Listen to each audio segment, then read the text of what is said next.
येने ऋतः प्रवर्तन्ते प्राणिनः स्वेषु कर्मसु तं वन्दे परमात्मानं स्वात्मानं सर्वदेहिनः। नमो नवघनश्याम कामकामितदेहिने कमलाकामसौदाम कर्णकामितदेहिने। सुधीजन, वेदांत अध्येतागण एवं संस्कृत शौर्यम के संचालक पंडित राजकुमार जी, वेदांत परिभाषा ओम तत्व पंचदशी प्रकरण ग्रंथ का तत्व विवेक प्रकरण चल रहा है। तत्व माने आत्म तत्व, आत्म तत्व का विवेचन जिस प्रकरण में है वो तत्व विवेक प्रकरण है। उसी के वर्णन में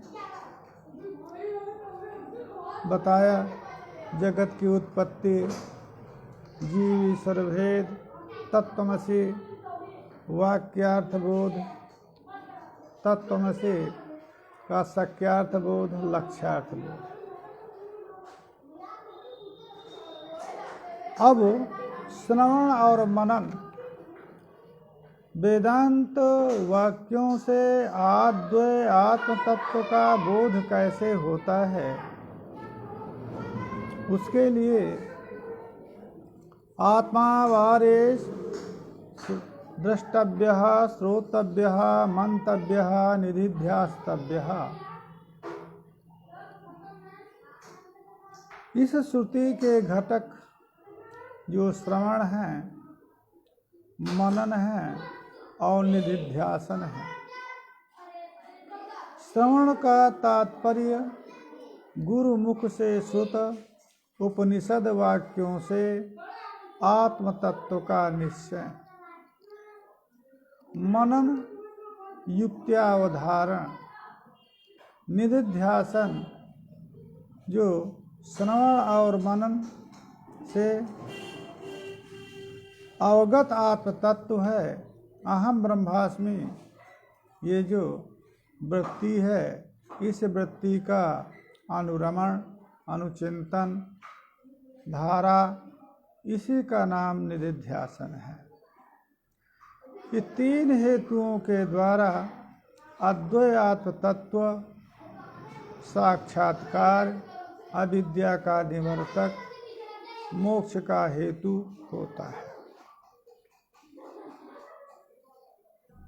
पूर्व में बताया विकल्प तदभाव्याम संश्लिष्टात्मन वस्तुनि विकल्प तत्व लक्ष्यत्व संबंधाद्या कल्पिता। विकल्प, विकल्प का अभाव, विकल्प के द्वारा, विकल्प के अभाव के द्वारा जिसका संसर्ग नहीं है, ऐसा सकल संस्पर्श रहित जो परमात्म वस्तु है, उस परमात्म तत्व में, परमात्म वस्तु में जितना विकल्पित तत्व है, विकल्पित तत्व या लक्ष्यत्व जो भी संबंध है वो सभी कल्पित हैं। क्योंकि आत्म तत्व निर्धर्मक है, अतः निर्धर्मक होने पर भी अधिष्ठान भूत है, अतः उसमें काल्पनिक धर्म हो सकते हैं, वास्तविक धर्म नहीं है। इसके उत्तर में पाठ यहाँ से प्रारंभ हो रहा है। इत्थं वाक्यैः तदर्थानुसंधानं श्रवणं भवेत्। युक्त्या संभावितत्वानुसंधानं मननं तो तत् इत्थम जगतो यदुपादानम मायामादाय तामसीम।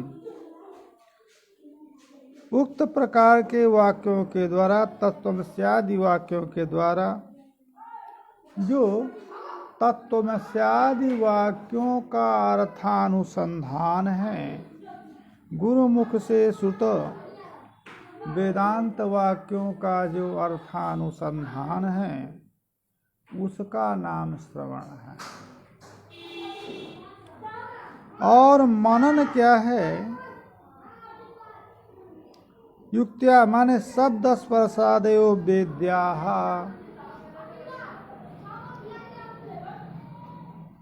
भिन्नाश्च तत्र ज्ञानम न भिन्नम न च वेद्यम। ये परात्मों को युक्तों के द्वारा जो संभावित एकता है, संभावित जो एकता का अनुसंधान है, उसका नाम मनन है।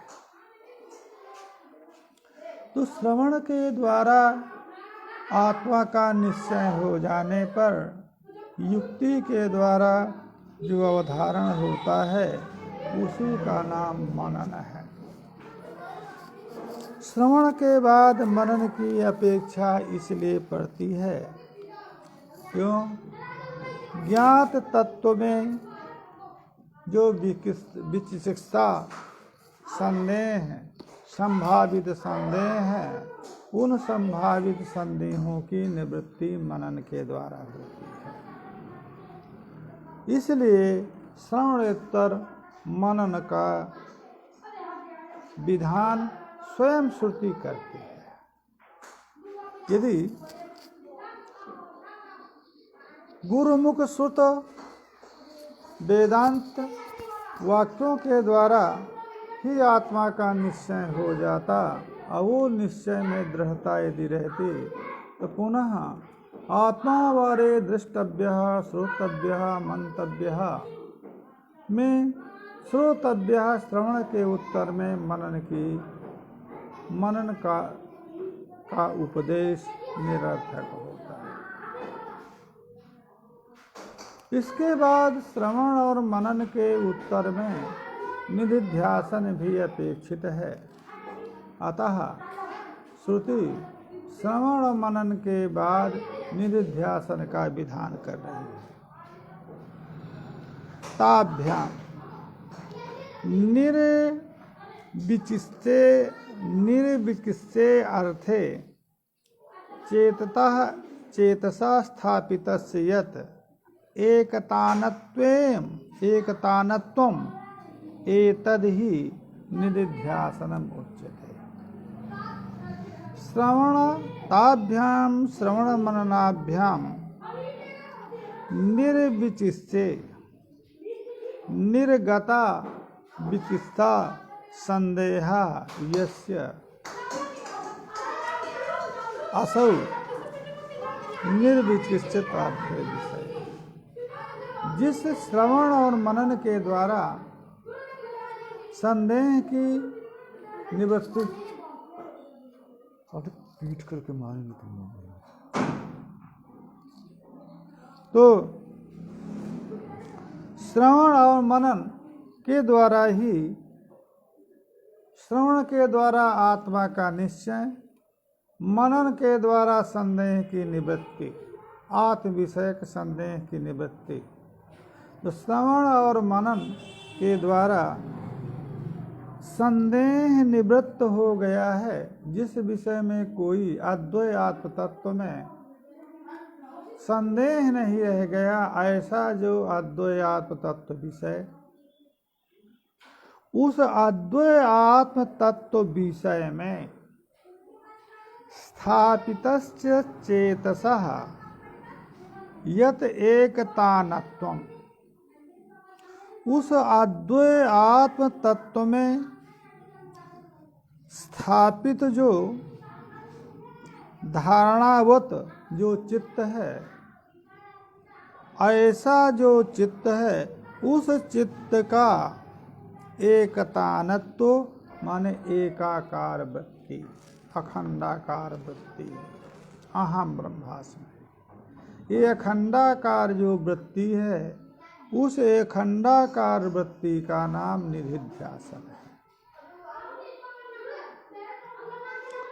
अब ये जो अखंडाकार वृत्ति है, ये अखंडाकार वृत्ति का फल क्या है?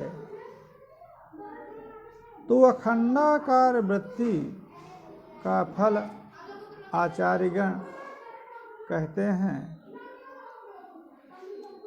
स्वश्वेतर निवृत्ति हेतुरुदयति चरमावृत्ति स्वश्वेतर निवृत्ति हेतु उदयति।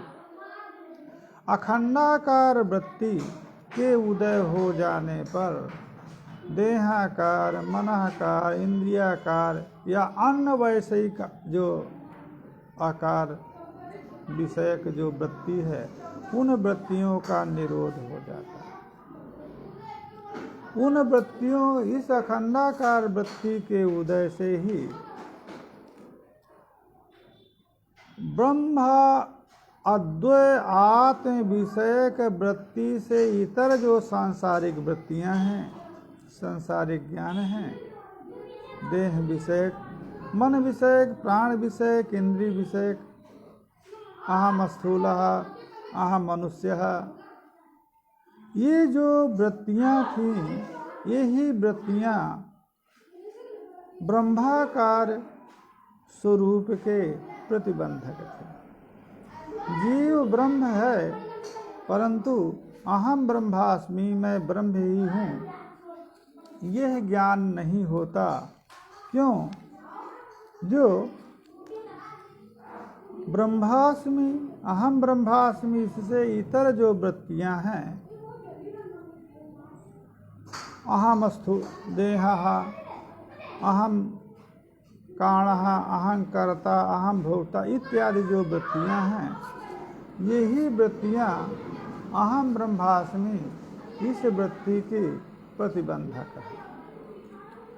जब अहम ब्रह्मास्मि यह वृत्ति का उदय हो गया, तब अन्य वृत्तियों का विलोप हो जाता है, जो ब्रह्म ज्ञान की प्रतिबंधक है। और इस वृत्ति का नाश अन्य वृत्ति से नहीं होता, अपितु ये स्वयं ही जिस आत्म तत्व को विषय कर रही है, थोड़ा डांट जो के पढ़ा रहे हैं,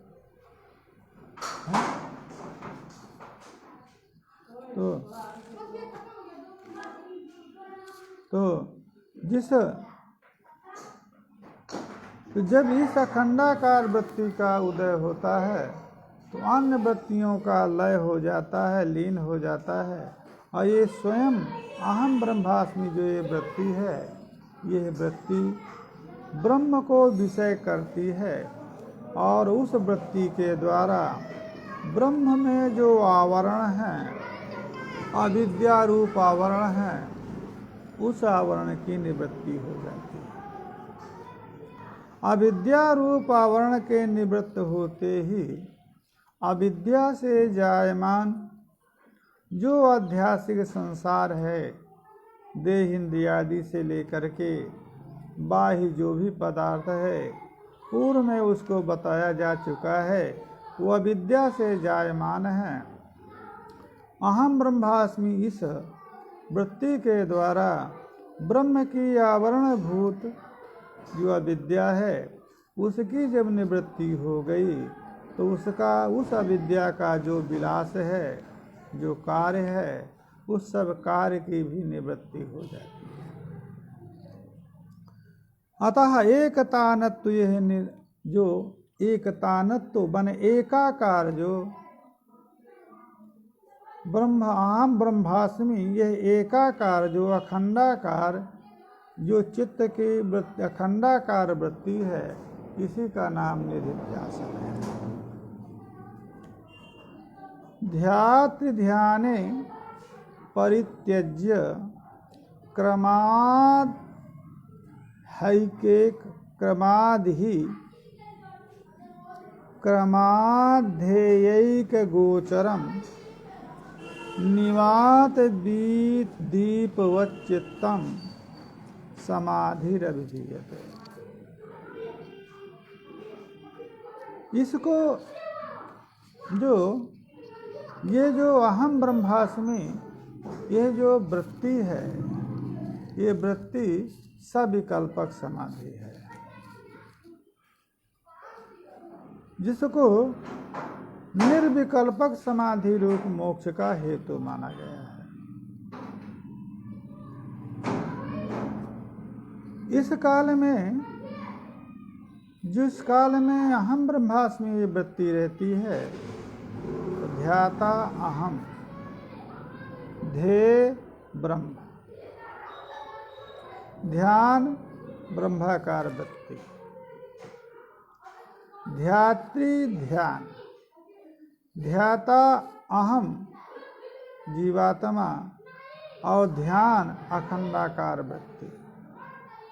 जिस काल में इसका भी परित्याग हो जाता है, उत्तर काल में क्रमेण अहम ब्रह्मास्मि इस वृत्ति की परिसमाप्ति जिस भास्वर स्वयं स्वप्रकाश आत्म तत्व को जिस वृत्ति जिसको विषय करती है, वो निर्विकल्पक होते हुए भी वृत्ति दशा में वृत्ति से अवच्छिन्न सविकल्पक माना जाता है। आरोपित वृत्ति का आरोप होने के कारण सविकल्पक माना जाता है।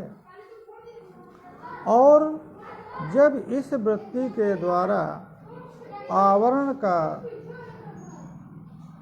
विच्छेद हो गया, विद्या रूप आवरण का, तो केवल अद्वय आत्म तत्व ही रहता है। तो ध्यान और ध्येय ध्याता का परित्याग क्रम से होता है। क्रमात् ध्याति ध्यान का परित्याग होने पर ध्येयैक गोचरम, ध्येय आत्म तत्व वही एक विषय है जिसका वो जो ध्येयैक गोचर, जो ध्येय जो आत्म तत्व है, तद मात्र जब रह जाता है, वो निवात दीपोच्चित्तम, वो निवात दीपोच्चित्त जिस प्रकार से वायु रहित प्रकोष्ठ में दीप शिखा अखंड रूप से बिना विकृति के, बिना चंचलता के एक रूपता जिस प्रकार से दीप की प्रतीत होती है, उसी प्रकार से अखंडाकार वृत्ति का उदय हो जाने पर ध्याता ध्यान का भेद समाप्त हो जाता है। केवल ध्येय एक गोचरम, केवल ध्येय जो आत्म तत्व है वही एक अवशेष रह जाता है। तो निवात दीपोच्चित्तम, जिस प्रकार से वायु रहित, अर्थात जहाँ पर वायु चलायमान नहीं है, क्योंकि वायु रहित में दीप रह ही नहीं सकता है, क्योंकि वायु दीप का जनक है।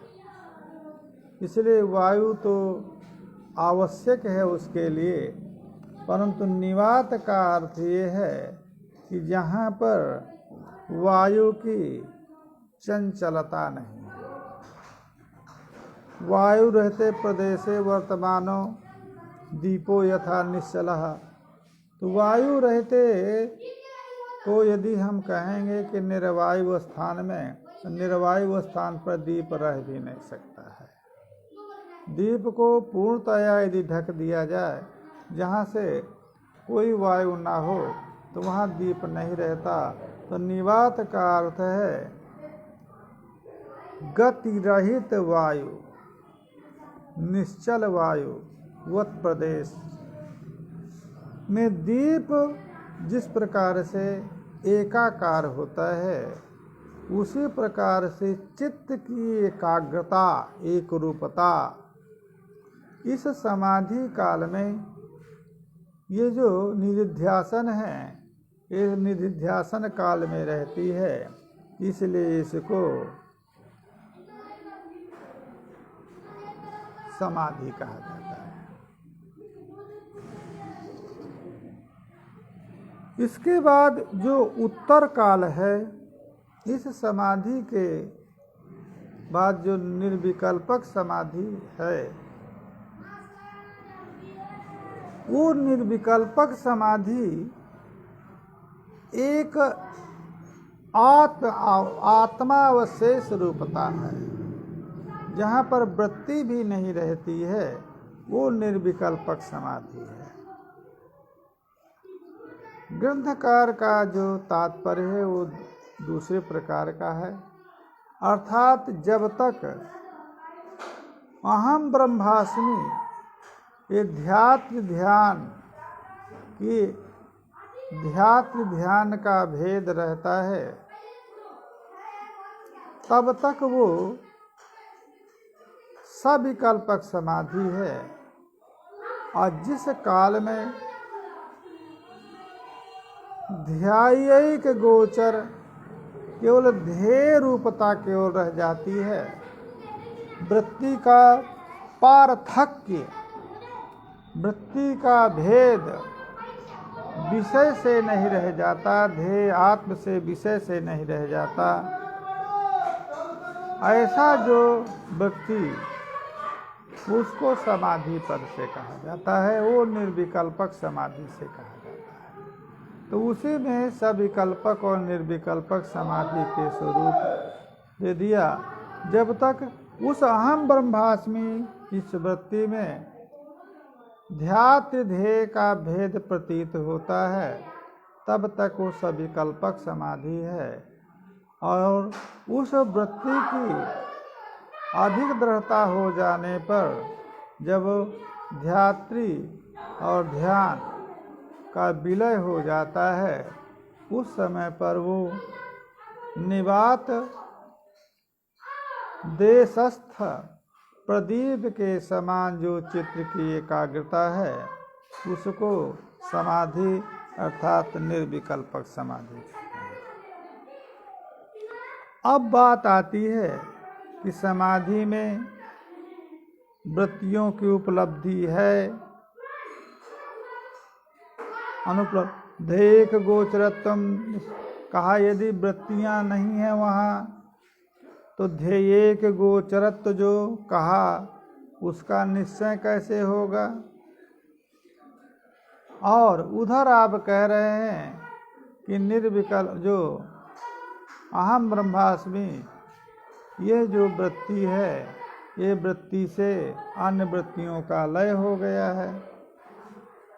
तब कह रहे हैं कि नहीं, वृत्तयस्तदानीम अज्ञाता अपि आत्मगोचराः अस्मरणादनुमीयन्ते व्युत्थितस्य समुत्थितात्। ये आचार्य का मंतव्य है कि उस निर्विकल्पक समाधि में ध्येयिक गोचरता इसलिए मानी जाती है क्योंकि उस काल में, निर्विकल्पक समाधि काल में भी वृत्तियां रहती हैं। परंतु निर्विकल्पक समाधि काल में यदि वृत्तियां हैं, तो वो यदि वृत्तियां ज्ञात होंगी तो ध्येय की गोचरता नहीं होगी, ध्येय मात्रता नहीं रहेगी। कहा वृत्तियां रहते हुए भी अज्ञात हैं। अज्ञात वृत्तियां आत्म विषयक, आत्मा है विषय जिनका, ऐसी वृत्तियों आचार्य का मत है, ये स्वस्वरूपतया ज्ञात न होने पर भी अज्ञात रूप में विद्यमान रहती है। क्यों विद्यमान रहती हैं, इसमें क्या प्रमाण है? तो व्युत्थितत्थ समुत्थितात् अस्मरणात् अनुमीयन्ते। कहा जब निर्विकल्पक समाधि से कोई प्रमाता ध्याता जब उत्थित होता है, निर्विकल्पक समाधि से जब जागृत होता है, तो समाधिकालीन सुख की स्मृति हो। तो यदि समाधि काल में कोई वृत्तियां हैं ही नहीं, तो समाधिकालीन सुख का अनुभव नहीं होगा। अतः उस काल में भी अज्ञात वृत्तियां रहती हैं और उन वृत्तियों से जो सुख स्वरूप आत्मा है, उस विषय का और उस वृत्ति का, वो जो वृत्तियां हैं सुख स्वरूप आत्मा को विषय करती हैं, और उन वृत्तियों को अज्ञात वृत्तियों के उस काल में नहीं जानी जा सकती हैं, जो उस समय पर ज्ञान का विषय नहीं है, उन वृत्तियों को साक्षी चैतन्य प्रकाशित करता है। तो वो इसीलिए उत्तर काल में स्मृति होती है। सुषुप्तिकालीन सुख का स्मरण इसीलिए उत्तर काल में होता है। यदि न हो तो उस काल में तो कोई सुख का भान हुआ नहीं। समाधि के उत्तर काल में स्मृति होती है उस सुख की, अतः आनंद स्मृति उत्तर काल में होने के कारण पुनः पुनः समाधि अवस्था में जो प्रमाता है उसकी जाने की इच्छा होती है। तो यतः व्युत्थित पुरुष को स्मरण होता है, समाधि कालीन सुख का स्मरण होता है, और स्मरण अनुभव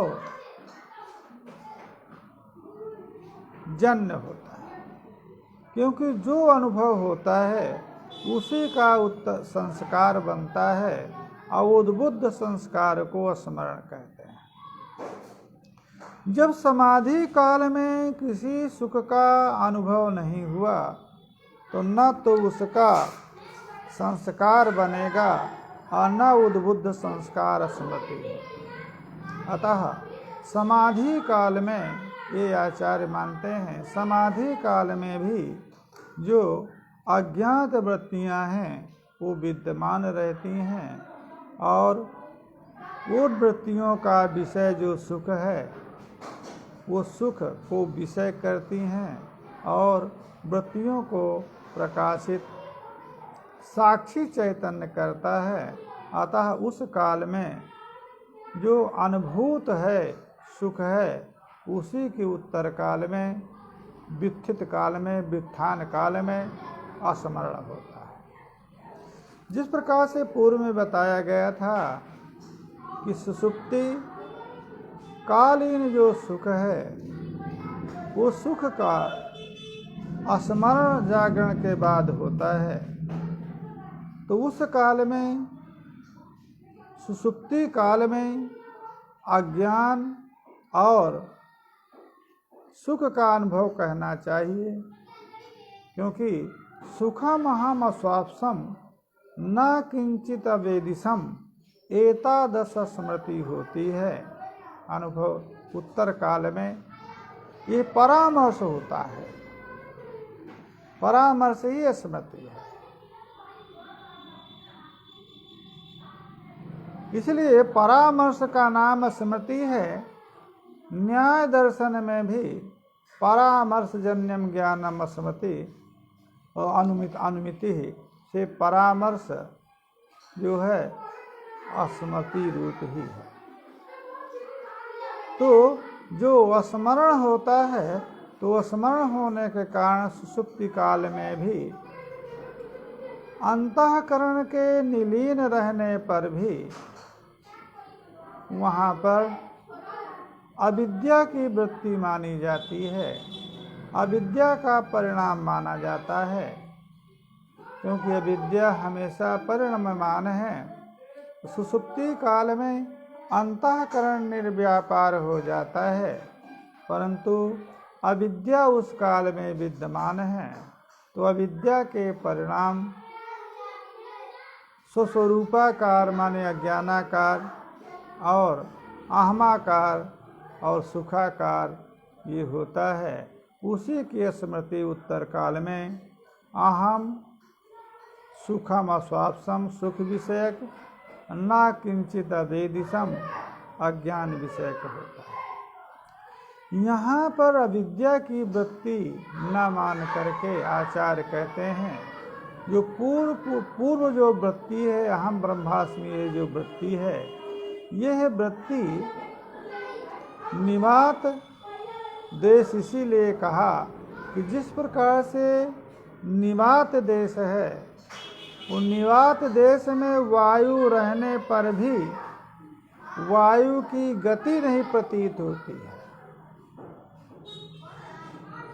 अतः जो दीप है वो दीप की शिखा जो है अखंड एक रूपेण भाषित होती है,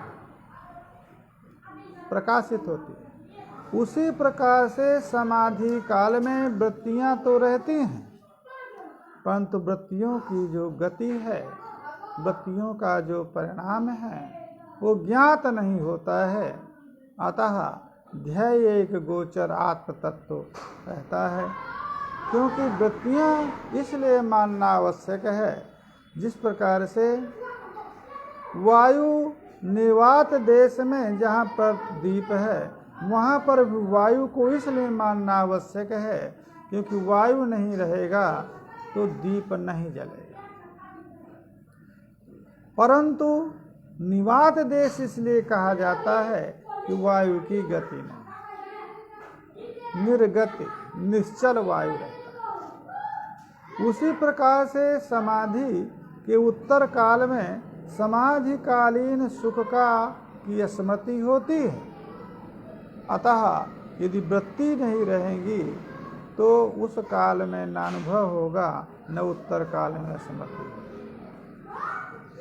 अतः उस काल में वृत्तियां को तो मानना है, परंतु वृत्तियां क्योंकि स्मृति होती है परंतु वृत्तियां अज्ञात रहती हैं।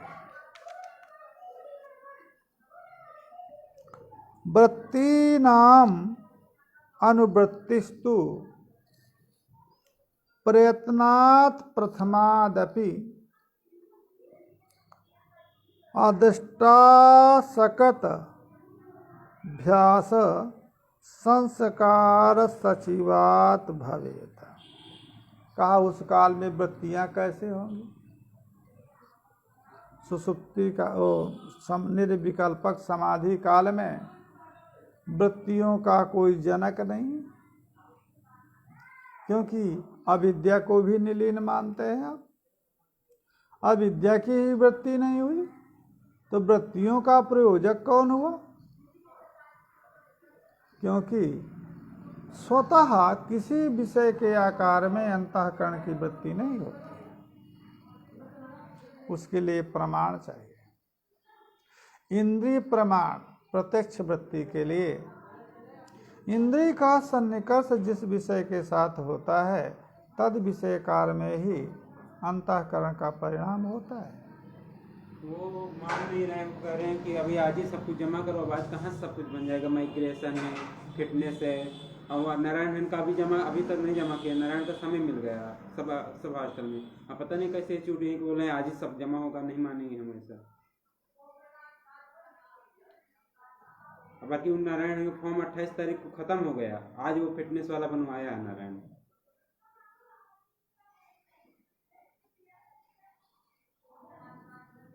बात की उनका गुरुजी अभी फिलहाल में नहीं है, 2-4 दिन हमें समय दे दीजिए, सब कुछ माइग्रेशन वगैरह सब हम तुरंत बनवा देंगे। तो बोले नहीं आओ आज जमा कर दीजिए उसको। वो क्या था मैं फिटनेस है सब कुछ आज जमा करिए वही हुआ। अच्छा वो का कर धरेंगे धनंजय की बात करते हैं बल्कि वो जो है नारायण का अभी तक नहीं जमा है, वो लोग कुछ नहीं जमा किए।